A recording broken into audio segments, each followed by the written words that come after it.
Setelah putus dengan pacar, nenekmu tiba-tiba transfer uang, dan mendeteksi kesialan yang menimpa dirimu di depan layar. Beli. Mengikat sistem Dewa Kaya Super. Setelah terikat, setiap pengeluaran akan mendapatkan cashback 10.000 kali lipat. Harganya hanya 3 roti. Harap pilih apakah tuan rumah ingin mengikat. Ding. Pengikatan berhasil. Segera mulai kehidupan Dewa Kaya. Awalnya kamu tidak peduli, hanya membuat komentar. Mungkinkah benar-benar bisa terikat dengan sistem? Tepat setelah kamu menyelesaikan 3 kali bersumpah serapah, sebuah suara notifikasi tiba-tiba terdengar di benakmu. Ding. Sistem Dewa Kaya berhasil diikat. Selama kamu berbelanja, kamu bisa mendapatkan hadiah cashback 10.000 kali lipat. Perhatikan, semakin banyak kamu berbelanja, semakin banyak hadiahnya. Saat ini kamu baru saja menerima dari pemilik toko. Air mineral Kang Shifu yang diserahkan mendeteksi bahwa tuan rumah menghabiskan 1 yuan untuk membeli air dan mendapatkan ledakan 10.000 kali lipat. Nomor ekor Anda 9.527 menerima 10.000 yuan. Kamu melihat pendapatan di kartu bank dan sangat terkejut. Sambil memegang air, kamu berjalan keluar dengan linglung. Apa yang terjadi? Mengapa ada ledakan 10.000 kali lipat? Ding. Mendeteksi pertanyaan di benak tuan rumah. Secara khusus membuka halaman pertanyaan. Saat kamu penuh keraguan, sebuah pencarian mirip dunia muncul di ponselmu. Mengapa aku bisa mendapatkan uang kembali saat memindai kode untuk membayar? Sekarang kamu paling ingin tahu apa yang terjadi dengan ponselmu. Halo, tuan rumah. Saya adalah sistem pengembalian pembayaran pemindaian kode. Pembayaran ponsel kode QR yang Anda pindai akan mengembalikan uang dalam jumlah yang tidak tetap. Kemungkinan tertentu akan muncul barang khusus atau hadiah khusus. Matamu berbinar. Dengan kata lain, selama saya memindai kode untuk membayar, saya akan mendapatkan pengembalian dengan kelipatan tertentu. Kamu menekan kegembiraan di hatimu. Ini akan sukses. Saat ini kamu merasa seperti sedang bermimpi. Membayar 1 yuan. Ledakan 10.000 kali lipat langsung mengembalikan 10.000. Jika kamu beruntung, kamu bisa menghasilkan puluhan juta sehari. Bos, berikan saya barang termahal di toko Anda. Untuk memverifikasi pikiran di benakmu. Berkata kepada pemilik toko gandum dengan tatapan memenangkan lotre. Yang termahal di toko ini hanyalah rokok. 1 bungkus Hitianxia 100. Kalau begitu ambil 1 batang Hitianxia. Kamu sekarang punya uang. Dan akan dikembalikan jika dibelanjakan. Tentu saja kamu juga terlihat seperti orang kaya baru. WeChat menerima 1.000 yuan. Langsung memindai uangnya.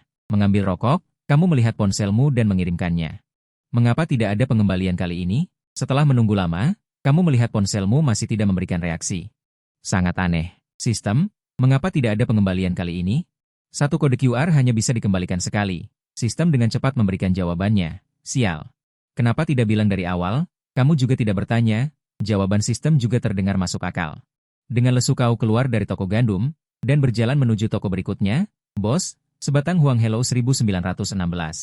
Ding, pembayaran kode QR 1.000 yuan, mendapatkan serangan balik 10 kali lipat. Anda mendapatkan 10.000 yuan untuk nomor 9.527, kali ini hanya serangan balik 10 kali lipat, hanya mendapatkan pengembalian 10.000 yuan. Kau mengerutkan kening, apakah ada pola dalam serangan balik ini? Sistem pengembalian kode QR. Aturan pembayaran kode QR, pembayaran kode QR 1 yuan sekali pukul, peluang keluar serangan balik 10.000 kali lipat. Serangan balik minimum 10 kali lipat, pembayaran kode QR 10 yuan sekali pukul, peluang keluar serangan balik 1.000 kali lipat. Serangan balik minimum 5 kali lipat, pembayaran kode QR 100 yuan sekali pukul, peluang keluar serangan balik 100 kali lipat. Serangan balik minimum 2 kali lipat, pembayaran kode QR 1.000 yuan sekali pukul, peluang keluar serangan balik 10 kali lipat. Pembayaran kode QR 10.000 yuan sekali pukul, peluang keluar serangan balik 5 kali lipat, pembayaran kode QR di atas 10.000 yuan. Peluang keluar serangan balik 2 kali lipat, barang khusus dan hadiah muncul secara acak, tips hangat. Setiap kode QR hanya dikembalikan sekali. Barang yang dibeli dengan cepat, harus setara nilainya. Tidak bisa menaikkan jumlah secara paksa, ternyata begitu, semakin sedikit pembayaran kode QR. Semakin tinggi hadiah serangan balik, asalkan aku rajin sedikit, pasti bisa dalam 2 bulan. Mendapatkan aset yang lumayan, kau mengepalkan tinju, Liu Ruyan. Kau bilang aku berpikiran sempit, kalau begitu pernikahanmu, pasti akan kuhancurkan, tunggu saja. Kau bukan orang suci, tidak mungkin bisa tetap tenang setelah dikhianati selama 2 tahun, menghabiskan uang hasil kerja keras selama 5 tahun. Kau harus membuat Liu Ruyan, kau harus mendapatkan kembali semua yang menjadi hakmu terlebih dahulu. Dengan sistem pengembalian kode QR, kau tentu tidak akan menganggur, harus membuat Liu Ruyan kehilangan muka di pernikahannya. Kau harus bekerja lebih keras lagi. Di tengah hujan deras, sesosok tubuh basah kuyup berkeliaran di depan pintu setiap toko kecil. Bos, sebotol air mineral 1 yuan. Hingga toko tutup larut malam, barulah kau menyeret tubuh basah kuyup, memeluk setumpuk besar air mineral. Kembali ke rumah kontrakanmu, kau merasa seluruh tubuhmu sangat kelelahan, agar bisa mendapatkan lebih banyak pengembalian. Kau hanya membeli barang seharga 1 yuan, kau sudah menghitungnya di dalam hati. Tingkat pengembaliannya adalah yang tertinggi. Meskipun sedikit lelah, melihat 1 juta lebih di kartu bank Anda, di mana Anda merasa lelah sedikit pun. Bahkan setelah kembali setengah hari, Anda menatap ponsel dan tersenyum bodoh di tempat tidur. Keesokan harinya, saat fajar menyingsing, Anda terbangun dari mimpi Anda. Tidak, Anda harus cepat memindai kode QR untuk menghasilkan uang. Dengan kemampuan memindai kode QR untuk menghasilkan uang, Anda tidak ingin membuang 1 menit pun, bangkit dari tempat tidur. Anda hendak pergi, tetapi Anda menyadari bahwa Anda pusing dan tubuh Anda sangat panas. Anda tidak memiliki obat di rumah, tetapi Anda tidak ingin menunda pemindaian kode QR karena Anda sakit. Setelah mencuci muka sebentar, Anda berjalan ke apotek di lantai bawah. Beri saya sekotak obat demam. Tambahkan juga beberapa obat antiinflamasi dan flu. Anda berkata dengan lesu kepada apoteker wanita yang mengenakan jas putih. Totalnya 35 yuan. Saya akan memindai kode QR Anda. Ding pemindaian kode QR WeChat 35 yuan memicu hadiah item khusus. Hadiah item khusus, kapsul transformasi ketampanan, kapsul kekuatan tanpa batas. Kapsul transformasi kulit. Hanya satu yang dapat dipilih. Memicu item khusus. Keluar dari apotek, Anda melihat petunjuk di ponsel Anda, dan mata Anda berbinar. Hanya saja kapsul ini agak aneh. Transformasi ketampanan. Kekuatan tanpa batas. Sistem ini tidak serius. Di zaman sekarang ini, ketampanan adalah keadilan. Kekuatan tanpa batas harus didahului dengan ketampanan. Baru kemudian ada kesempatan untuk menggunakannya. Saya memilih transformasi ketampanan. Hampir tanpa ragu. Anda memilihnya. Anda sendiri cukup tampan, hanya saja Anda telah bekerja di lokasi konstruksi selama bertahun-tahun. Anda telah menjadi sangat tua sehingga Anda tidak dapat dikenali. Jangan katakan Liu Ruyan, bahkan seorang wanita di jalanan pun tidak akan melihat Anda. Pil ketampanan berhasil dibagikan. Tuan rumah dapat memakannya untuk berhasil bertransformasi. Petunjuk lain dikirim dari ponsel Anda. Anda melihat obat flu di tangan Anda, dan Anda tidak melihat sesuatu yang berbeda. Pil telah dimasukkan ke dalam kapsul obat flu. Tuan rumah akan merasakan efeknya setelah memakannya. Saat Anda bingung, petunjuk lain datang dari ponsel Anda. Sistem ini benar-benar tahu bagaimana bermain. Anda tidak ragu. Anda langsung menelan obat flu. Setelah minum obat, Anda bersiap untuk sarapan. Pria ini sangat tampan, hanya sedikit berkulit gelap. Kalau lebih putih sedikit, pasti sudah seperti anak anjing kecil. Apakah harus hitam baru terlihat sehat? Tidak bisa, aku tidak bisa mengendalikan diriku sendiri. Aku harus meminta WeChat dari kakak tampan ini. Di kedai sarapan dekat sini, kau dikelilingi suara-suara aneh, kakak tampan. Boleh minta WeChat-nya? Tentu saja, kakak tampan. Bolehkah aku juga menambahkan WeChat MU? Sambil sarapan, kau menyadari bahwa kau telah menambahkan WeChat 7 atau 8 gadis. Ada apa ini? Kenapa tiba-tiba aku jadi populer begini? Membawa sekelompok orang yang sudah sarapan, kau datang ke meja depan. Bos, berapa semuanya? Totalnya 9 yuan. Tambahkan WeChat-ku, langsung transfer ke sana saja. Gadis yang menerima uang itu memakai masker, matanya berkedip lebar, tampak penuh harap. Bukankah ini kode pembayaran? Aku langsung saja memindainya. Kau benar-benar dibuat bingung oleh gadis-gadis ini. Kode pembayaran itu tidak berfungsi. Pindai kodeku ini saja. Gadis itu langsung membuka ponselnya. Dan menampilkan kode QR teman, membuatmu sangat kecewa dan menambahkan teman. Dia tidak langsung mentransfer uang kepada gadis itu. Pertama kali memindai kode QR, kau harus membuat sistem. Mengembalikannya padaku. Dasar anak nakal, berani-beraninya kau menghalangi aku menghasilkan uang. WeChat menerima 9 yuan. Setelah memindai kode, kau segera meninggalkan toko Baozi di bawah tatapan tergila-gila banyak wanita. Ding WeChat pembayaran 9 yuan. Mendapatkan mesin balasan 1000 kali lipat. Ningwei nomor 9527 menerima 900 yuan. Saldo 1.900,52 yuan. Mesin balasan 100 kali lipat juga lumayan. Mulai memindai listrik. Tampaknya dari pagi sudah memicu. Hadiah khusus dan mesin balasan 100 kali lipat. Kau merasa penyakitmu tidak terlalu parah. Karena memindai listrik, maka mulai dari warung kecil di paling bawah. Bos, beri aku sebotol air mineral Kang Shuaifu. Ding memindai kode pembayaran 1 yuan. Mendapatkan mesin balasan 10.000 kali lipat. Setiap kali kau memasuki toko, yang mudah dibeli adalah air mineral seharga 1 yuan. Tentu saja, ini membuat banyak pemilik toko melihatmu. Dengan tatapan yang sama, kau sudah membawa setumpuk besar air mineral, masih saja membeli 1 botol. Apa ada masalah? Tapi kau tidak peduli dengan tatapan orang lain. Apa yang mereka tahu? Ini semua uang. Saat barang semakin berat, ditambah penyakitmu belum sembuh. Kamu agak kewalahan. Dokter, bagaimana cara tercepat menyembuhkan flu? Akhirnya, kamu sampai di sebuah klinik. Setelah masuk, kamu langsung ke intinya. Langsung bertanya, infus adalah yang tercepat. Melihat wajahmu yang tampan itu, Sikap dokter menjadi jauh lebih baik. Kalau begitu, infus saja. Berapa harganya? Aku akan memindai kode QR. Setelah dokter selesai menyiapkan semuanya, kamu langsung memindai kode QR di klinik. Ding, selamat kepada tuan rumah karena memicu hadiah khusus. Penguasaan pengobatan Tiongkok. Penguasaan pengobatan Barat. Pilih salah satu. Hadiah khusus dipicu lagi. Namun, kali ini bukan barang. Sepertinya semacam kemampuan. Sebagai keturunan naga. Tentu saja, kamu ingin mewariskan pengobatan Tiongkok. Bukankah ada yang mengatakan bahwa pengobatan Tiongkok membuatmu hidup dalam kebingungan?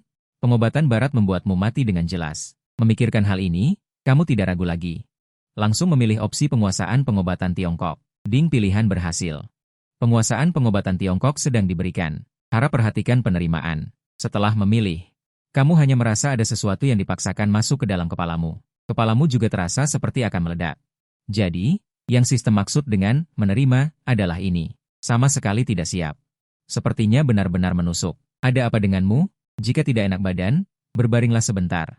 Perawat magang di klinik terus mengawasimu. Bagaimanapun, anak laki-laki setampan ini benar-benar jarang. Akan lebih baik jika kulitnya bisa lebih putih. Perawat kecil itu melihatmu memegangi kepala. Dengan keringat dingin dan ekspresi kesakitan, dia bergegas menghampirimu dan berjongkok. Bertanya dengan sangat prihatin. Tidak apa-apa. Aku akan berbaring sebentar. Kamu menoleh dan melihat ekspresi khawatir di wajah perawat kecil itu. Kamu memaksakan senyum. Dia tersenyum padaku. Bahkan senyum yang dipaksakan anak laki-laki ini sangat tampan. Perawat kecil itu berpikir dengan tatapan tergila-gila. Haruskah aku membantumu beristirahat di tempat tidur? Kamu tidak bisa seperti ini. Perawat kecil itu, yang sudah sadar kembali, memerah dan memegang lenganmu. Dia ingin membantumu ke tempat tidur. Tapi sekarang kepalamu sangat sakit sehingga kamu bahkan tidak bisa berdiri. Kamu hanya bisa tersenyum pahit.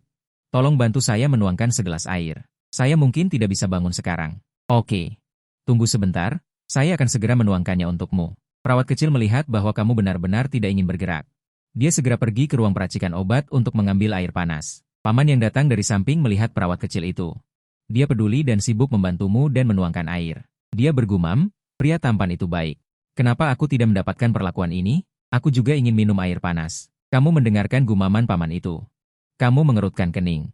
Selama bertahun-tahun, aku belum pernah mendengar ada yang mengatakan bahwa dirinya tampan. Ada apa hari ini? Apakah ada perubahan pada diriku? Kamu berpikir sejenak. Sakit kepala segera mengambil alih. Rasa sakit di otak berangsur-angsur menghilang setelah 10 menit penuh. Hadiah sistem semuanya dipaksakan, tetapi setelah rasa sakit, ada juga keuntungan besar. Ada banyak hal di benakmu yang bukan milikmu. Kamu tidak tahu apa itu secara spesifik. Benda ini harus ditampilkan ketika benar-benar digunakan. Ini, minumlah air. Perawat kecil dengan cepat membawakan air. Dia menyerahkannya kepadamu, memegang selimut dari klinik di tangannya. Mungkin dia berencana membiarkanmu beristirahat di tempat tidur setelah kamu merasa lebih baik. Terima kasih. Kamu tersenyum pada perawat kecil itu. Membuat seluruh wajahnya memerah seperti apel. Sama-sama. Perawat kecil itu menundukkan kepalanya dan menjawab. Hanya saja dia tidak pergi, tetapi menundukkan kepalanya dan memainkan pakaiannya, seolah-olah ada sesuatu yang ingin dia katakan. Ada apa? Kamu bertanya dengan aneh. Itu. Jika kamu merasa tidak enak badan di masa depan, kamu bisa bertanya padaku. Ini WeChat-ku. Bisakah kamu menambahkannya? Perawat kecil itu mengeluarkan kode QR teman-temannya.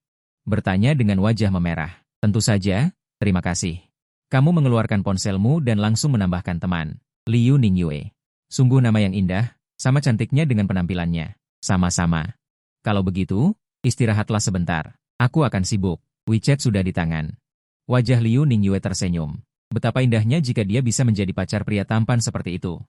Akan sangat membanggakan untuk membawanya keluar. Tetapi makan harus setahap demi setahap, dan pria harus dikejar sedikit demi sedikit. Tahan dirimu sedikit, kamu sudah mendapatkan WeChat-nya, itu berarti kamu sudah mengambil langkah besar. Liu Ningyue berpikir dengan gembira dalam hatinya, dia tidak tahu apa yang akan dipikirkan Liu Ruyan jika dia tahu. Kamu menambahkan 7 atau 8 gadis saat sarapan. Entah apa yang akan dipikirkan. Setelah minum air panas, kamu merasa jauh lebih baik. Suara dari TV di telingamu menjadi jauh lebih jelas, harus dikatakan. Infus ini benar-benar berguna. Suhu tubuhmu juga mulai normal, kamu memejamkan mata. Mulai beristirahat, setelah selesai diinfus, kamu merasa kepalamu berat. Bahkan tidak nafsu makan, hari semakin gelap, ditambah sedikit pusing. Kamu memutuskan untuk beristirahat dulu, dan pergi memindai kode QR untuk menghasilkan uang besok jika sudah merasa lebih baik. Baru saja kembali ke rumah sewaan. Ponselmu berdering, itu teman baikmu. Aku menerima hari ini. Undangan pernikahan Liu Ruyan, apa yang terjadi antara kamu dan Liu Ruyan? Begitu telepon terhubung, Kecheng langsung bertanya dengan nada cemas. Kecheng adalah teman baikmu dari panti asuhan yang sama. Dulu dia memilih untuk kuliah, sementara kamu memilih untuk bekerja demi Liu Ruyan. Saat itu Kecheng juga menyarankanmu untuk belajar dengan baik, masih terlalu muda untuk bekerja saat ini. Tetapi kamu tidak mendengarkan saran Kecheng. Dengan tegas pergi bekerja, menghasilkan uang untuk membiayai kuliah Liu Ruyan. Sekarang dipikir-pikir itu benar-benar salah sendiri. Jangan sebut-sebut nama Liu Ruyan lagi padaku, aku sudah putus dengannya. Suaramu terdengar sedikit marah. Aku sudah tahu wanita itu, dia bukan orang baik. Dulu aku sudah bilang apa? Mendengar suaramu yang marah, Kecheng langsung marah membela dirimu. Lagi pula, sejak awal, dia sudah menasihatimu. Ngomong-ngomong, apa rencanamu selanjutnya? Tidak mungkin aku akan bekerja lagi. Sekarang aku punya sistem, aku akan membalas dendam. Membalas dendam pada wanita itu. Kecheng, kapan Liu Ruyan akan menikah? Kenapa kamu bertanya? Mendengar suaramu. Kecheng samar-samar merasa ada sesuatu yang tidak beres, lalu berkata, jangan melakukan hal bodoh, aku baru saja bertanya pada teman sekelas. Pacar Liu Ruyan bernama Wang Chao, aku hanya berpikir untuk memberikan selamat padanya saat itu. Ketika kamu mengucapkan kalimat ini, hampir keluar dari sela-sela gigimu, tetapi untuk mendapatkan waktu yang tepat, kamu masih menahan kemarahanmu dan bertanya pada Kecheng, Wang Chao ini pasti sangat menyayanginya. Dia memilih hari ulang tahunnya. Menurutku, sebaiknya kamu tidak pergi. Aku juga tidak berencana pergi. Teman seperti itu tidak perlu dipertahankan. Kecheng tidak merasakan kemarahan dan kebencianmu, dia hanya menghela nafas sebagai sahabat karib. Saat ini, hatimu pasti juga tidak enak. Selama bertahun-tahun, tentang kamu dan Liu Ruyan. Dia telah melihat semuanya. Kebaikanmu pada Liu Ruyan, bahkan orang luar pun tak bisa berkata apa-apa. Hanya saja, aku tidak menyangka cinta sebaik apapun tetap kalah dengan kenyataan. Aku mengerti. Baiklah, sampai jumpa. Setelah menutup telepon, kamu melemparkan ponselmu ke tempat tidur. Bangun dan duduk di tepi tempat tidur sambil merenung. Tidak mungkin membosankan dengan adanya sistem ini. Masalah ini harus diselesaikan. Ulang tahun Liu Ruyan adalah 15 November. Hari ini adalah 15 September. Dengan kata lain, kamu punya waktu 2 bulan untuk menghasilkan uang. Jika 1 hari berjalan baik, bisa menghasilkan sekitar 1 juta. Jika 2 bulan, bisa menghasilkan lebih dari 60 juta. Lebih dari 60 juta, untuk dirimu yang dulu, bahkan tidak berani memikirkannya. Tapi sekarang, jika kamu ingin membalas dendam pada Liu Ruyan, masih terlalu sedikit. Tadi Kecheng bilang, Wang Chao yang akan dinikahi Liu Ruyan. Kekayaannya beberapa ratus juta. Sepertinya harus mencari cara lain. Besok akan mencari bintang besar. Xiao You, lihat dirimu saat ini. Dulu kamu sangat mencintai Liu Ruyan. Sekarang kamu sangat membencinya. Menenangkan diri, kamu berjalan menuju kamar mandi. Mandi, tidur nyenyak. Besok mulai. Gila-gilaan memindai kode QR untuk menghasilkan uang. Keesokan paginya, kamu memakai masker dan naik taksi menuju Thomson Riviera di Shanghai. Thomson Riviera adalah kawasan perumahan terbaik di Shanghai. Konon harga rumah di sini minimal 300.000 yuan per meter persegi. Sangat menakutkan. Pembayaran WeChat 25 yuan, mendapatkan imbalan 1000 kali lipat. Akun Ningwei 9527 menerima 25.000 yuan. Tiba di luar Thomson Riviera, kamu membayar ongkos taksi. Turun. Melihat uang kembalian, sudut bibirmu terangkat. Lumayan juga, naik taksi saja dapat untung lebih dari 20.000 yuan. Memasukkan ponsel ke dalam saku. Kamu mendongak melihat rumah terbaik di Shanghai, Thomson Riviera.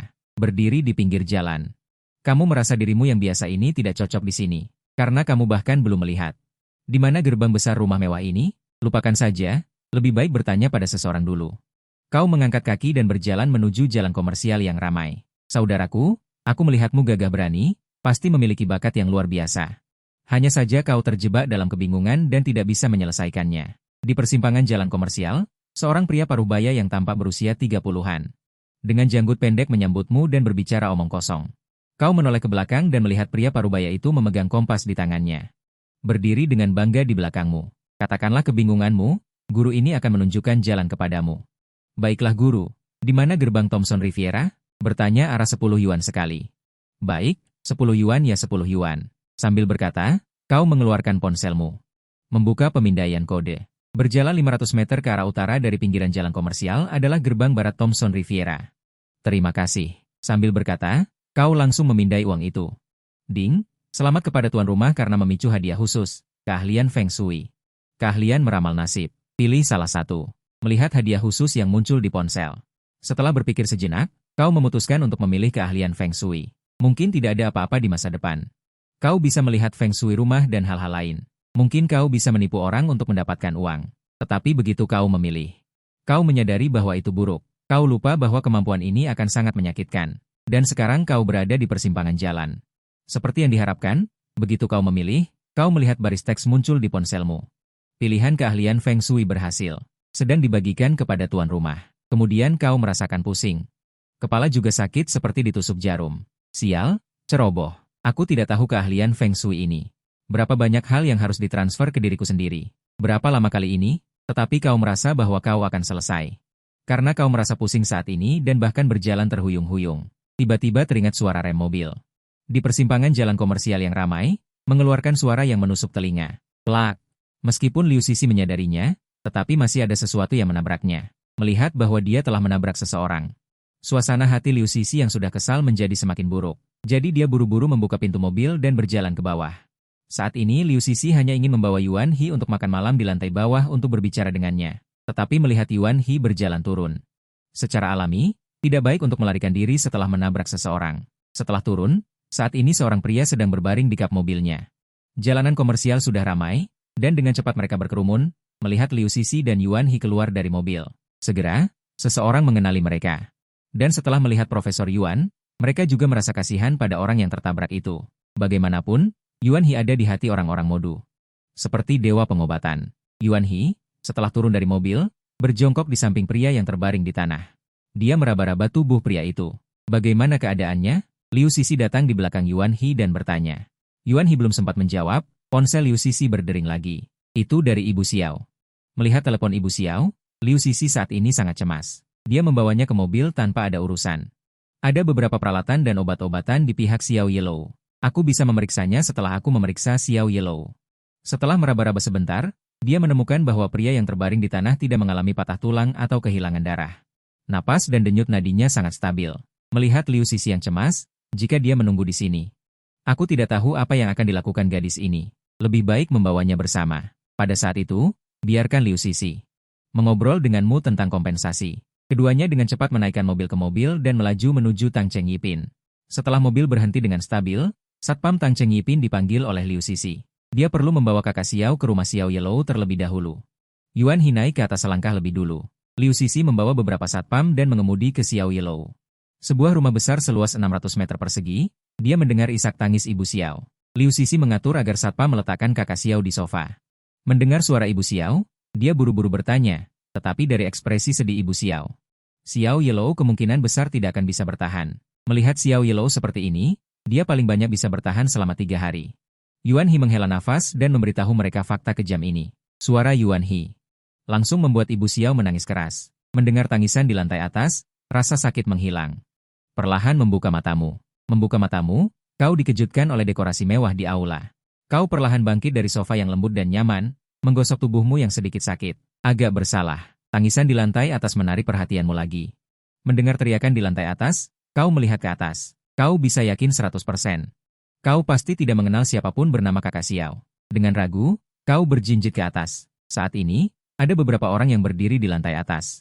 Di antara mereka ada 2 perawat yang memegang perlengkapan medis dan seorang pria berpakaian rapi. Halo. Kau dengan canggung melambaikan tanganmu yang tidak tahu harus diletakkan di mana dan menyapanya. Apakah kau teman Xiaoro? Pria itu melihatmu dan bertanya dengan alis berkerut. Xiaoro. Kamu sakit? Kamu sama sekali tidak kenal. Iya. Putriku, Xiao Yirou. Pria itu menatapmu dengan curiga. Awalnya, kamu hendak bertanya, mengapa dirimu bisa berada di sini? Tetapi ketika kamu menyadari orang yang disebutkan oleh pria itu adalah Xiao Yirou, seluruh dirimu terkejut. Dia memang ingin datang ke rumah Xiao Yirou, tidak mungkin langsung menabrak tempat ini. Itu terlalu kebetulan. Aku Xiao Kang, putriku tentu saja Xiao Yirou. Kamu, semakin Xiao Kang melihatmu, semakin dia merasa ada yang tidak beres dengan orang ini. Datang ke rumahnya sendiri bahkan tidak tahu siapa dirinya. Kamu bergumam dalam hati, matamu menunjukkan kegembiraan. Sungguh durian runtuh. Dirinya sedang memikirkan bagaimana caranya bisa menemukan Xiao Yirou untuk mengobatinya. Ini malah langsung sebuah mobil menabrak dirinya di rumahnya. Ini terlalu ajaib. Barulah dia dengan cepat. Paman, apakah putrimu itu bintang besar Xiao Yirou, yang menderita penyakit yang tidak bisa disembuhkan itu? Untuk mencegah kesalahan pengenalan, kamu memastikan sekali lagi. Mendengar perkataanmu ini, wajah Xiao Kang menjadi suram. Penyakit putrinya sudah tidak ada harapan. Orang ini malah dengan lantang mengatakannya. Apa bedanya ini dengan menabur garam di lukanya? Dia langsung marah. Aku tidak peduli siapa kamu, sekarang keluar dari sini. Mendengar suara Xiao Kang dari luar, Liu Sisi keluar dari kamar. Bertanya, melihat wajah yang sedikit memar karena tertabrak mobil, tetapi tetap tidak bisa menyembunyikan ketampanannya. Mata Liu Sisi menunjukkan sedikit semangat, tetapi dengan cepat tertutupi oleh kesedihan karena Xiao Yirou akan segera pergi. Paman Xiao, biar aku yang bicara dengannya. Sambil berkata demikian, Liu Sisi membawamu turun. Duduk di sofa, Liu Sisi menceritakan kejadian dia menabrakmu. Berapa banyak uang yang harus diganti rugi, katakan saja. Tetapi tentang masalah Xiao Rou, mohon dirahasiakan. Emosi Liu Sisi tidak terlalu baik, tetapi karena dirinya menabrak orang lain, dia tetap sangat sopan. Masalah aku tertabrak, kesampingkan dulu. Aku bertanya padamu, apakah Xiao Yirou benar-benar memberi 10 juta? Tidak benar. 20 juta. Menabrak dirinya bisa dapat ganti rugi berapa banyak? Sekarang Xiao Yirou ini. Barulah masalah menghasilkan banyak uang. Jika ada orang yang bisa menyembuhkan penyakit Xiao Rou, bahkan 50 juta pun tidak masalah. Liu Sisi tidak terlalu mempedulikan perkataanmu. Bahkan Profesor Yuan He yang terkenal pun tidak berdaya. Sepertinya di dunia ini seharusnya tidak ada yang bisa menyembuhkan Xiao Rou. Tidak mungkin. Bagaimanapun, kamu dulunya hanyalah seorang pekerja bangunan, Peng Minggong. Sebulan paling banyak menghasilkan 1.800, bahkan dengan sistem. Sudahkah kamu menghitungnya? 2 bulan paling banter menghasilkan 70-80 juta. Itu luar biasa. Sekarang tiba-tiba mendengar angka 50 juta yang sangat besar. Wajar jika terkejut. Apakah perkataanmu bisa dipegang? Kamu cepat bertanya. Apa yang bisa dipegang? Jika ada yang bisa menyembuhkan Xiao Rou, aku sendiri bersedia mengeluarkan 50 juta. Tapi, aduh, Liu Sisi tersenyum pahit dan menggelengkan kepalanya. Kamu sendiri yang mengatakannya. Kalau begitu aku akan buka kartu. Aku tidak berpura-pura lagi. Aku adalah dokter dewa. Aku bisa menyembuhkan Xiao Rou. Kamu tiba-tiba berdiri dan berkata dengan wajah sombong. Mendengar kamu bisa menyembuhkan Xiao Rou, hati Liu Sisi bergetar, tapi tepat ketika dia ingin bertanya padamu. Melihat pakaian pasar malam yang kamu kenakan, matanya redup lagi. Katakan, aku harus membayar berapa? Aku akan transfer uang kepadamu, cepat pergi. Aku sudah cukup kesal. Suasana hati Liu Sisi sangat buruk. Dia juga tidak ingin bercanda denganmu lagi. Mengeluarkan ponselnya dan meletakkannya di atas meja teh kayu cendana emas mewah. Tubuhnya bersandar berat di sofa, suaranya juga agak dingin. Jangan bercanda. Aku mengatakan yang sebenarnya. Aku benar-benar bisa menyembuhkannya. Melihat Liu Sisi tidak percaya, aku menjadi sedikit cemas. Cepat pergi, jangan ganggu aku lagi, oke? Melihat kamu masih tidak mau pergi. Kesabaran terakhir Liu Sisi juga terkikis. Kamu mulai makan. Keputusasaan Liu Sisi membuatmu sedikit marah. Jika aku tidak bisa menyelamatkannya, aku akan mati bersamanya. Suaramu sangat keras, langsung menarik perhatian orang-orang di lantai atas, terutama Xiao Kang. Setelah mendengar suaramu, dia segera berbaring di pagar lantai atas dan melihat ke bawah. Apakah kamu tahu apa yang kamu katakan? Melihat kamu benar-benar ingin mati bersamanya. Kamu menatap mata Xiao Kang, tatapanmu penuh tekad. Untuk sesaat, Xiao Kang bahkan tidak berani menatapnya langsung. Apakah perkataanmu bisa dipercaya? Melihat penampilanmu yang begitu bertekad, hati Xiao Kang tiba-tiba bergetar. Yuan He mengatakan Xiao Rou hanya memiliki 3 hari lagi. Pemuda ini bahkan mempertaruhkan nyawanya sendiri. Apakah boleh membiarkannya mencoba? Terlebih lagi, putrimu paling banyak hanya memiliki 3 hari lagi untuk hidup. Lebih baik biarkan aku mencoba. Kamu juga tidak rugi, bukan? Melihatmu, Xiao Kang terdiam. Anak muda ini benar. Xiao Rou memang hanya memiliki 3 hari lagi untuk hidup. Tadi Yuan He juga mengatakan hal yang sama. Jika dia benar-benar tidak bisa menyembuhkannya, aku memang tidak rugi. Tapi, bagaimana jika dia sembuh? Saat ini, Xiao Kang sedang menimbang kekuatan dalam hatinya. Ini adalah nalurinya sebagai seorang pengusaha. Ada apa? Suara-suara di luar menarik perhatian Yuan He. Pemuda di bawah ini mengatakan dia bisa menyelamatkan Xiao Rou. Raut wajah Yuan He langsung berubah tidak baik saat mendengarnya. Dia datang ke depan Langan dan melihat ke bawah. Penampilanmu dengan pakaian pasar loak muncul di hadapannya, dan kemudian dia menjadi marah. Omong kosong. Apakah menurutmu seorang pekerja migran bisa menyembuhkan penyakit putrimu? Bahkan seorang profesor kedokteran pun tidak bisa menyembuhkannya. Mungkinkah seorang pekerja migran bisa menyembuhkannya? Profesor Yuan berani menggunakan nyawanya sebagai jaminan. Aku ingin dia mencobanya. Xiao Kang sekarang juga tidak punya pilihan. Xiao Yirou hanya punya waktu 3 hari sekarang. Bahkan jika itu berarti mencoba pengobatan alternatif, dia akan menerimanya. Xiao Kang, menurutku kamu sudah gila. Aku pun tidak bisa menyembuhkannya. Apakah menurutmu ada orang lain yang bisa? Bahkan menggunakan nyawa sebagai jaminan? Mendengar kata-kata Xiao Kang, Yuan He hanya merasa bahwa Xiao Kang sekarang sudah panik mencari pertolongan. Jika seorang pekerja migran bisa menyembuhkannya. Lalu untuk apa dia dan para dokter serta profesor ini? Kamu tidak bisa menyembuhkannya? Tapi itu tidak berarti orang lain tidak bisa. Semangat pengobatan Tiongkok yang luas tidak bisa kamu pahami sebagai seorang dokter barat. Melihat penampilan Yuan He, kamu bisa dengan mudah melihat bahwa ini adalah seorang profesor kedokteran barat. Selain itu, aspek pengobatan Tiongkok itu sendiri memiliki unsur misteri. Itu baru benar. Sama sekali tidak boleh membiarkan orang tua ini menunda penghasilanku. Pengobatan Tiongkok? Apakah kamu mengerti pengobatan Tiongkok? Apakah kamu punya izin praktik medis? Jika tidak, aku bisa menelepon polisi untuk menangkapmu. Mendengar suara Xiao Kang, Yuan He juga marah. Dia tidak mengizinkan seorang anak nakal menantang martabatnya sebagai seorang profesor kedokteran barat. Aku berani bertaruh dengan nyawaku. Apakah kamu berani? Kamu langsung melempar sebuah bom yang bahkan Yuan He pun tidak berani melanjutkan. Bahkan seorang profesor yang sudah berusia lebih dari 60 tahun pun tidak berani bertaruh dengan nyawanya. Apakah dia bisa menyembuhkan seseorang atau tidak? Yuan He benar-benar tidak bisa melanjutkan. Dengan tangan gemetar menunjuk. Wajahnya memerah karena menahan amarah. Tidak berani mencoba, kan? Kalau begitu jangan halangi aku menyelamatkan orang. Melihat Yuan He tidak berani menjawab. Dia mencibir, lalu berkata kepada Liu Sisi di sampingnya, apakah kamu punya mobil? Sekarang aku akan mengeluarkan sertifikat rumah. Sebentar lagi kamu bawa aku untuk membelinya. Setelah berbicara, kamu langsung bertindak sendiri. Mencari pena dan kertas yang diletakkan di atas meja dan mulai menulis. Melihatmu bertindak seolah-olah itu benar-benar terjadi, Xiao Kang bahkan tidak peduli. Dia langsung berteriak marah kepada Xiao Kang. Apakah kamu yakin membiarkannya mengobati penyakit putri Anda? Baiklah, jangan datang kepada saya lagi untuk mengobati penyakit putri Anda. Sambil berbicara, Yuan He memalingkan tubuh, menunggu Xiao Kang memohon padanya. Xiao Kang menatap Yuan He yang marah. Setelah berpikir sejenak, anak kandung, aku tidak bisa melihat putriku mati di depanku. Kata-kata Xiao Kang juga membangkitkan kemarahan terakhir Yuan He. Kali ini, Xiao Kang bertekad untuk membiarkan dokter muda ini. Saat itu, dia sangat marah dan berkata, baiklah, aku tidak akan bertanya tentang hidup dan mati putrimu. Sambil mengatakan itu, dia mengibaskan lengan bajunya dan pergi dengan marah. Pintu yang berat itu dibanting dengan keras, mengeluarkan suara, bam. Setelah Yuan He pergi, Xiao Kang bergegas turun. Dia telah menyinggung Modu ini. Profesor yang paling berwibawa pun tersinggung. Kali ini, kamu harus mengeluarkan sesuatu yang membuatnya puas. Hal-hal lain masih bisa dimengerti. Didi Weishi, ini. Melihat bahan obat yang ditulis oleh Suge. Liu Sisi di samping bertanya dengan bingung. Didi Weishi untukku? Suge tidak mengangkat kepalanya. Sambil menulis, dia menjawab perkataannya, untukmu. Liu Sisi menatap dengan terkejut.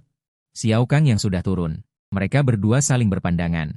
Setelah selesai menulis, kamu menghela napas. Tanpa mempedulikan keterkejutan Liu Sisi. Bahan obat ini adalah hal-hal yang perlu dipersiapkan saat ini. Oh ya. Bisakah aku melihat kondisi Xiao Yiro sekarang? Kamu memegang daftar di tanganmu dan menatap Xiao Kang.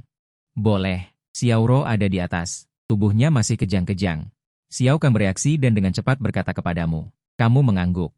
Cepat berjalan ke atas. Saat ini, Ibu Xiao sudah menangis hingga riasannya luntur. Berbaring di ranjang Xiao Yiro. Tenggorokannya serak hingga hampir tidak bisa mengeluarkan suara. Terlalu sedih dan bisa pingsan kapan saja. Setelah melihat penampilan Ibu Xiao, sebuah ide langsung muncul di benakku.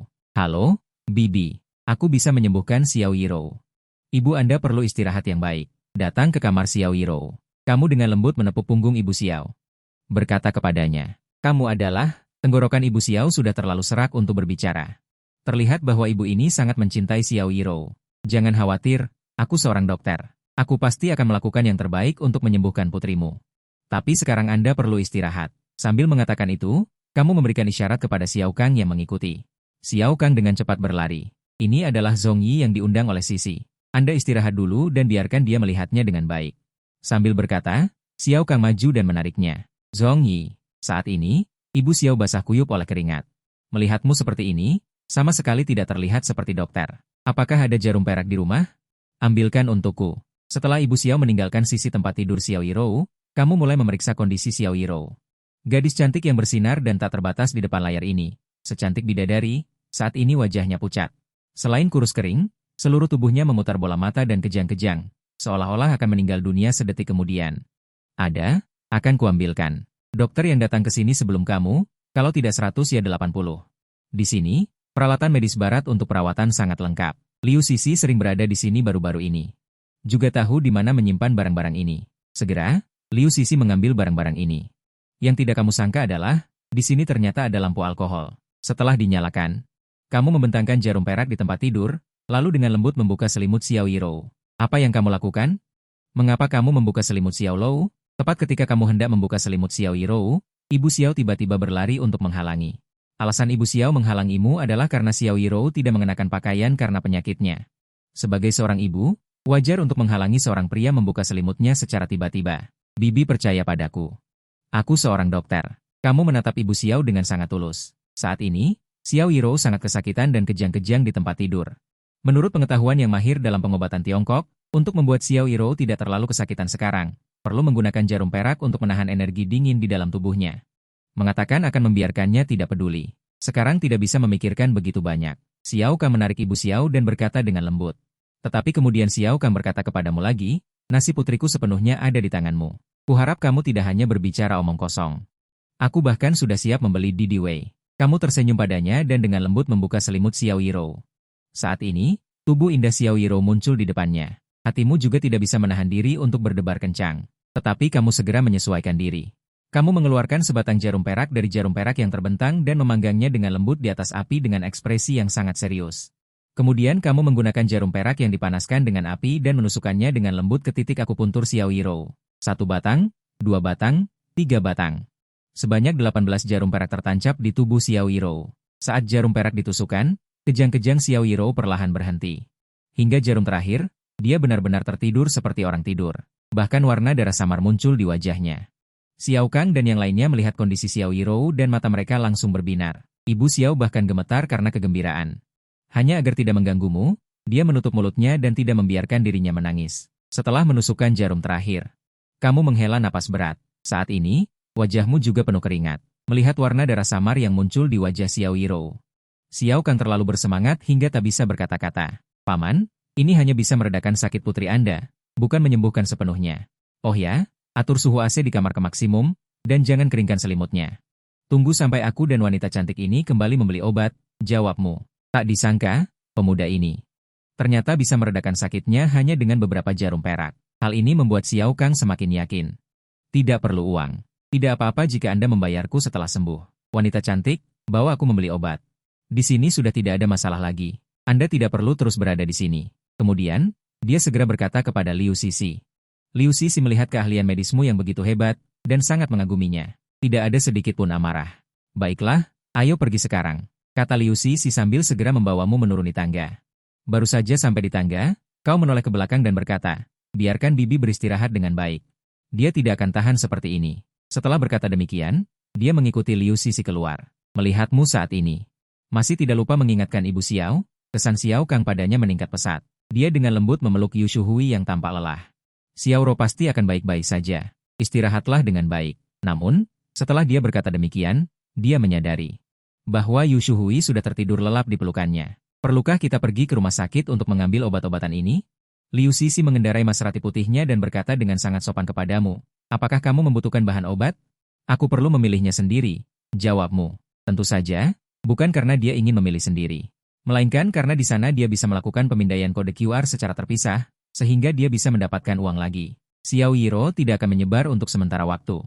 Jadi, kamu juga tidak terlalu cemas. Sepanjang jalan, Liu Sisi mengucapkan banyak kata-kata sanjungan kepadamu, yang membuatmu sangat senang. Mereka berdua mengobrol dan tertawa sepanjang jalan, dan segera tiba di pasar bahan obat tradisional Tiongkok terbesar di Yanhai. Setelah memarkir mobil, Liu Sisi berkata kepadamu, bahan obat apa yang kamu butuhkan?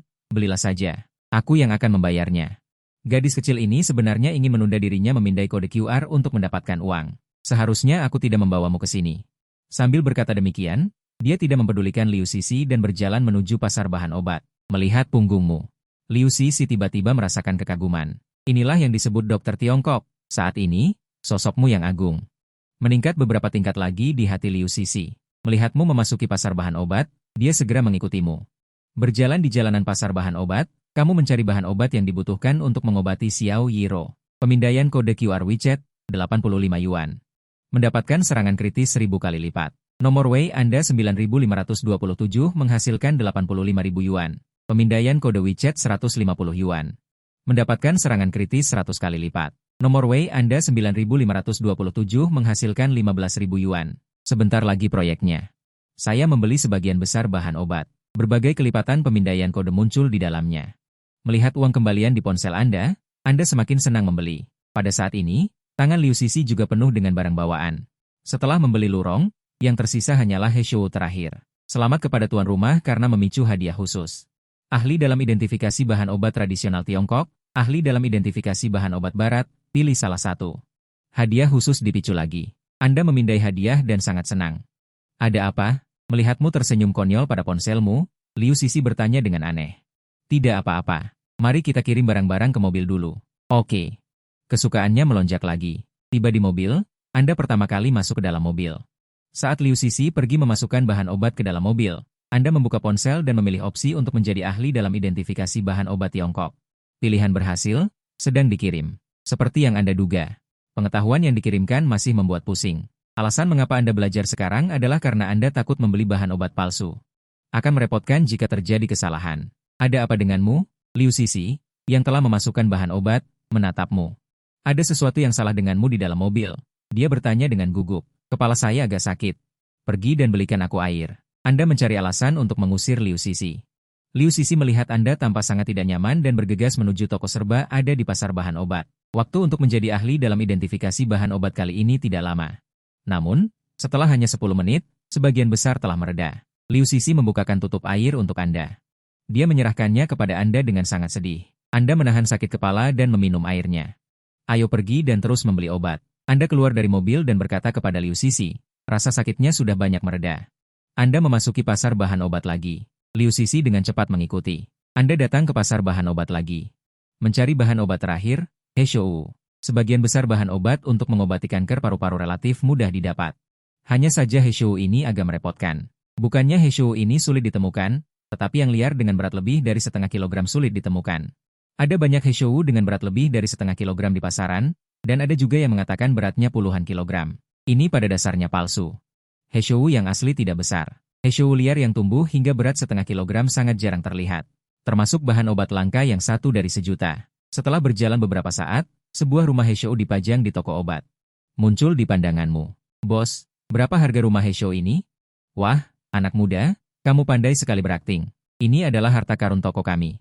Rumah Heshou liar, hampir 1,5 kati. Rumah Heshou Millennium Standar. Yang menyambut adalah seorang paman berusia 30-an. Paman itu tampak sangat cerdas, dengan kumis berbentuk angka 8.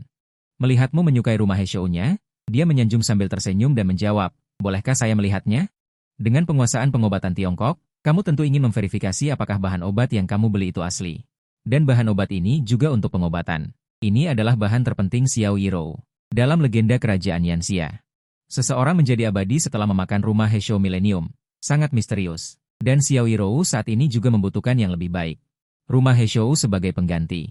Tentu saja, kata paman itu.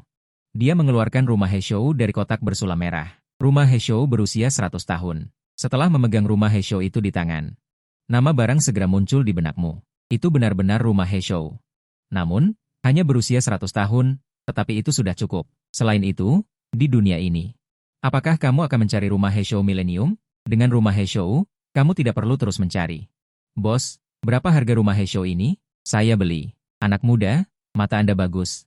Ini memang rumah Heshou Millennium, tak ternilai harganya. Paman itu melihat Anda menanyakan harga seperti itu. Matanya berubah, ingin mencari cara untuk menipumu. Kemudian dia melanjutkan, rumah Heshou ini. Harganya 100.000 yuan. 100.000? Bos, apakah Anda pikir saya mudah ditipu? Kamu sedikit terkejut. Paman ini benar-benar berani meminta harga setinggi itu. 100.000? Mengapa Anda tidak merampok saja? Ini adalah rumah Heshou Millennium, tak ternilai harganya. Bos, jangan membual pada saya. Rumah Heshou ini paling banyak berusia 100 tahun. Apakah Anda menjualnya atau tidak? Jika tidak, saya pergi. Anda meletakkan rumah Heshou dan berbalik untuk pergi bersama Liu Sisi. Hei, jangan pergi. Apakah harganya bisa dinegosiasikan?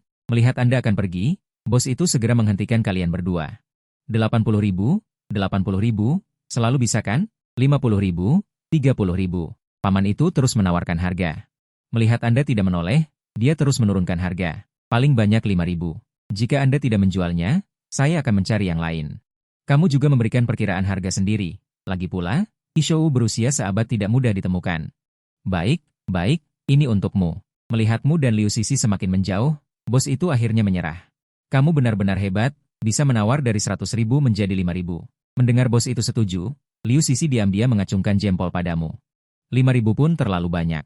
Mendengar kata-kata Liu Sisi, kamu terdiam, ini jelas memeras uangmu.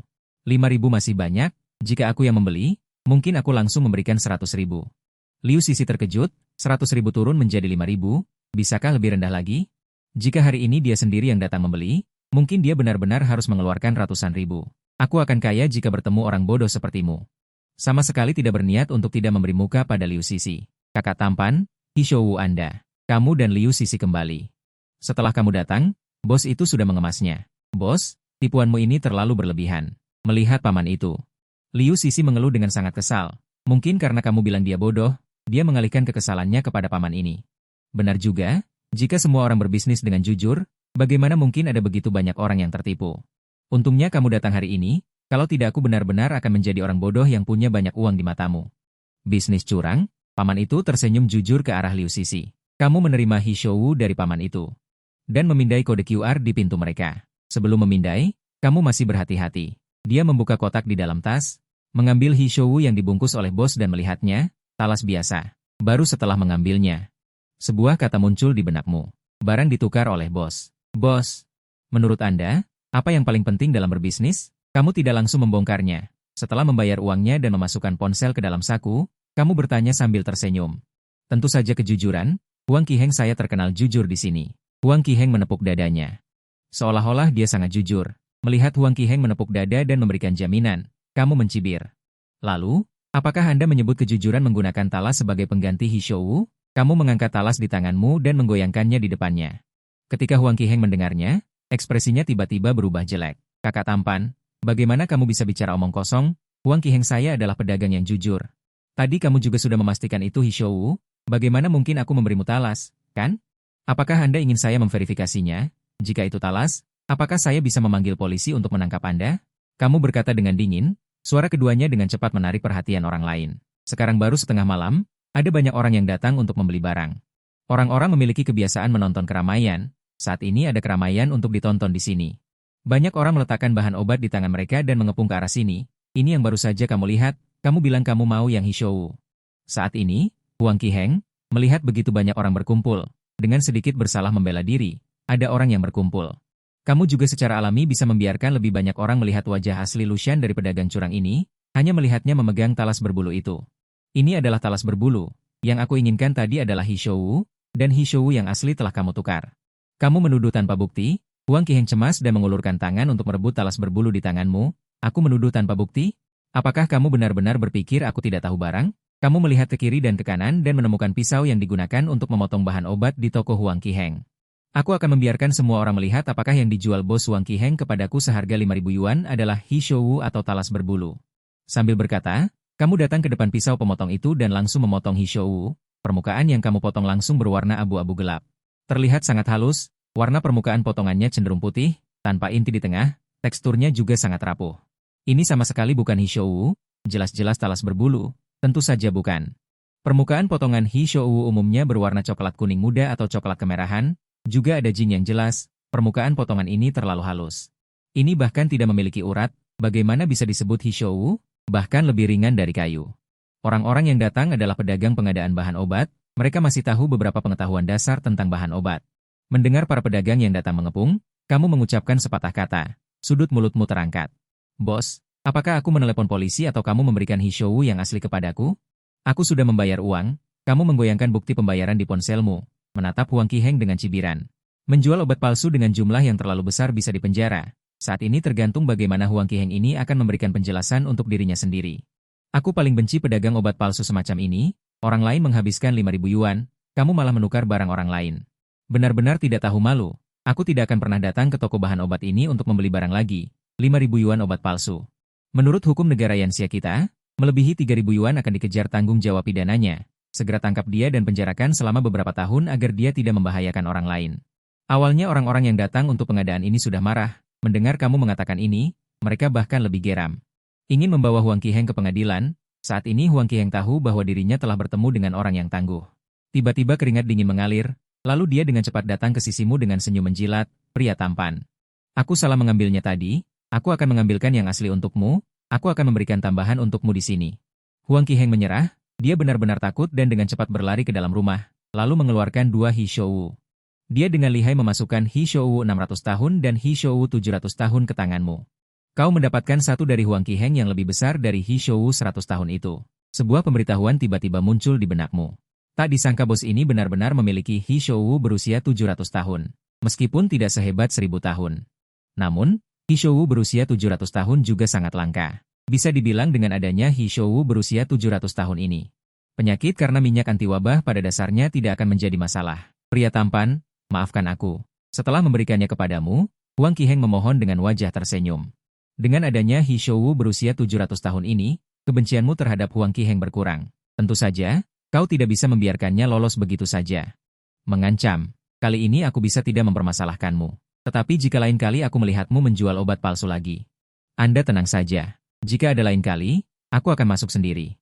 Tidak perlu Anda repot. Huang Qiheng dengan cepat mengangkat satu tangannya seolah bersumpah. Kau baru kemudian menepuk pundaknya dengan berat. Kuharap kau ingat apa yang kau katakan hari ini. Kemudian kau berkata kepada para pembeli yang mengerumuni. Semuanya, bantu aku mengawasi. Jika dia berani menjual obat palsu lagi lain kali, semua orang langsung menelepon polisi untuk menangkapnya. Orang-orang langsung bertepuk tangan dan bersorak.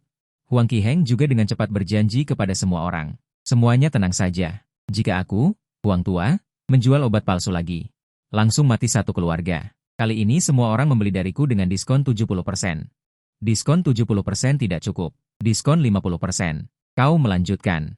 Huang Qiheng langsung tercengang. Dengan adanya jaminan dan diskon ini, para pembeli tidak lagi mempermasalahkan. Kemudian mereka berkerumun dan mulai membeli barang dari Huang Qiheng. Huang Qiheng sedikit ingin menangis tetapi tidak bisa. Diskon 50% akan menyebabkan kerugian besar. Kau tentu tahu. Tetapi jika kau tidak memberinya pelajaran, bagaimana dia akan mengingatnya? Santai saja. Aku adalah seorang dokter dewa. Kau tidak lupa menyombongkan diri. Akhirnya, di bawah tatapan kagum Liu Sisi, keduanya akhirnya bergegas kembali. Saat kembali, hari sudah gelap, membawa bahan obat dan pot obat, dan lain-lain. Keduanya berjalan ke atas sambil berbicara dan tertawa. Kalian akhirnya kembali. Suara Yu Shuhui, yang telah beristirahat sepanjang sore, juga telah pulih banyak. Tetapi melihat ekspresi mereka berdua, dia sangat cemas. Ada apa, Bibi? Kau merasa ada sesuatu yang tidak beres? Dengan cepat bertanya. Profesor yang datang lagi, juga membawa polisi. Yu Shuhui tampak sangat marah. Mendengar kata-kata Yu Shuhui, raut wajahmu menjadi dingin. Menyerahkan bahan obat kepada Yu Shuhui. Kau masuk dan tiba di ruang tamu. Saat ini, wajah Xiao Kang pucat pasi. Yuan He berhadapan dengan Xiao Kang, dua petugas polisi berseragam juga dengan sabar membujuk Xiao Kang. Sudah kubilang, jika terjadi sesuatu, kami sendiri akan bertanggung jawab, Profesor Yuan tidak perlu khawatir. Suara Xiao Kang menjadi semakin rendah, dia sangat marah karena Yuan He membawa polisi. Di mata Xiao Kang, Yuan He adalah orang munafik yang mengutamakan reputasinya sendiri daripada hidup dan mati putrinya. Dia tidak memiliki izin praktik medis. Jadi dia tidak bisa mengobati putrinya. Jika ada yang salah dengan pengobatannya, reputasiku akan hancur. Melihat Xiao Kang begitu keras kepala, Yuan He juga meniup janggutnya dan memelototinya. Mereka berdua saling berhadapan seperti itu. Kedua petugas polisi di samping tidak tahu bagaimana membujuk. Salah satunya adalah tokoh bisnis besar. Yang lainnya adalah profesor medis terkenal. Awalnya ini hanya perselisihan pribadi. Terus terang, Xiao Kang sendiri tidak menuntutnya. Yuan He bahkan memanggil mereka ke sini, itu benar-benar mencari masalah. Reputasimu membuat orang setengah mati. Mendengar suara Yuan He setelah masuk. Aku tidak tahan lagi. Apa hubungannya pengobatannya dengan reputasinya? Itu dia. Dia tidak memiliki izin praktik medis dan menipu di sini. Setelah melihatmu, Yuan He menunjukmu dan dengan cepat berkata kepada kedua petugas polisi. Kedua petugas polisi juga tidak berdaya. Mereka berjalan ke arahmu. Sesampainya di depanmu, Pen Donghai, yang berusia sekitar 40 tahun, mengeluarkan kartu identitas polisinya dan berkata, "Halo, saya Fen Donghai dari cabang polisi Mutiara Modu. Sekarang ada yang melaporkan bahwa Anda praktik medis tanpa izin. Kami datang untuk memverifikasi situasinya."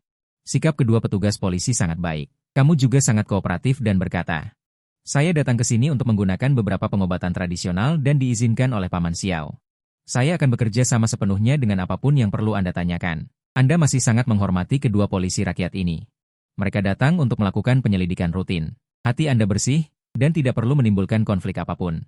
Melihat Anda begitu kooperatif, kesan Fen Donghai padanya juga meningkat pesat. Kemudian dia mulai bertanya, menurut laporan Profesor Yuan He, Anda tidak memiliki izin praktik medis, bukan? Ya, apakah Anda tahu bahwa praktik medis tanpa izin dapat dihukum? Lalu apakah Anda sedang praktik medis?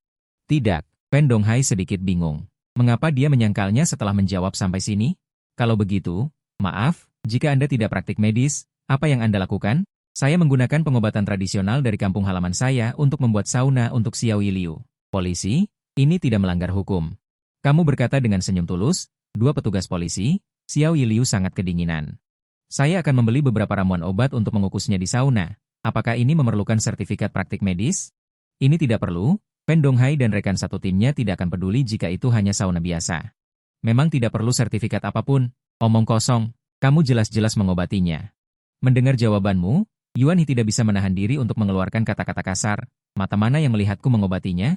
Paman Xiao Kang, apakah saya mengobati putri Anda? Kamu bertanya pada Xiao Kang. Mendengar kata-katamu, Xiao Kang hampir tidak tertawa. Anak kecil ini sangat cerdas.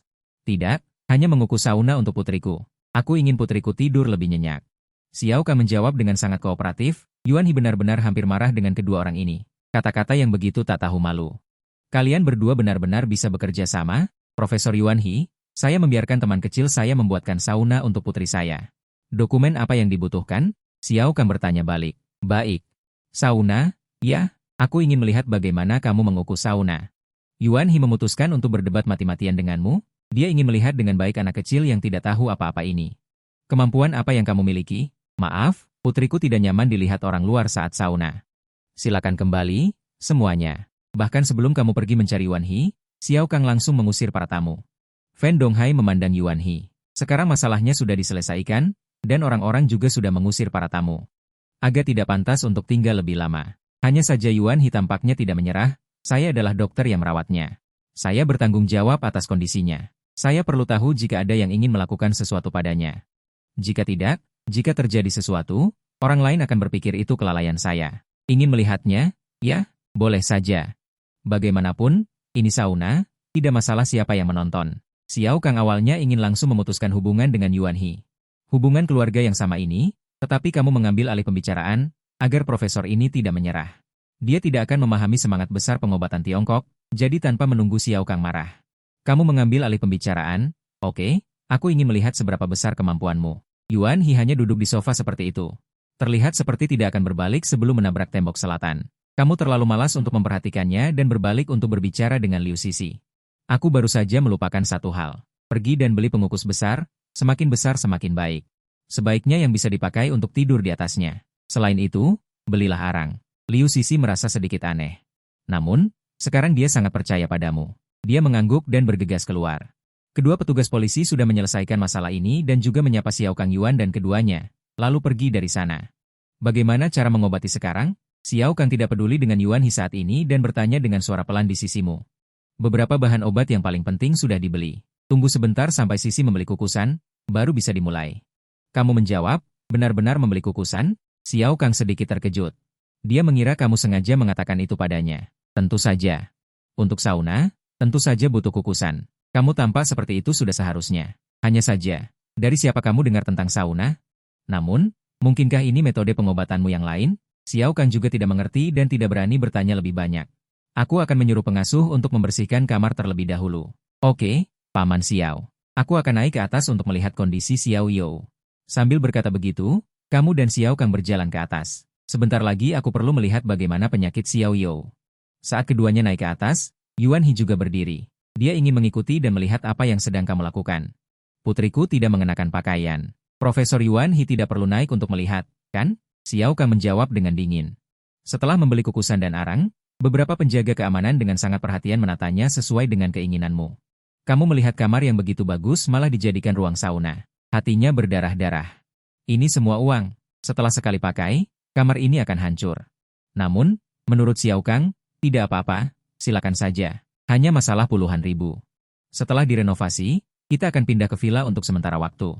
Ternyata rumah Xiao Kang ini dibeli saat tidak ada kegiatan, terutama karena dekat dengan rumah sakit Modu untuk memudahkan pengobatan. Dia juga memiliki villa di Modu dan Shenzhen. Setelah mendengar perkataan Xiao Kang, kamu benar-benar ingin memaki. Rumah seharga puluhan juta dibeli begitu saja. Inikah orang kaya? Dengan perkataan Xiao Kang, kamu juga tidak merasa sakit hati lagi. Pokoknya, hancurkan saja sesuka hati. Di dalam kamar, arang dinyalakan, lalu bahan-bahan obat dicampur sesuai proporsi. Dan dimasukkan ke dalam panci besar. Asap dengan cepat mengepul. Untuk mencegah karbon dioksida berlebihan. Kamu awalnya membuka jendela. Setelah harang menyala, kukusan diletakkan di atasnya. Baru kemudian jendela ditutup. Selanjutnya, Xiao You digendong. Di tubuh Xiao You masih ada jarum perak. Tidak bisa dicabut untuk sementara waktu, setelah mengusir orang-orang yang tidak berkepentingan, seperti Yuan He. Dengan bantuan Liu Sisi dan Yu Shuhui, serta pengasuh, Xiao You berhasil naik ke atas kukusan. Sekarang untuk mengobatinya, Xiao Kuang dan Yu Shuhui tidak bisa terlalu memikirkannya. Toh saat jarum perak ditusuk, kamu juga sudah menanggungnya sampai selesai.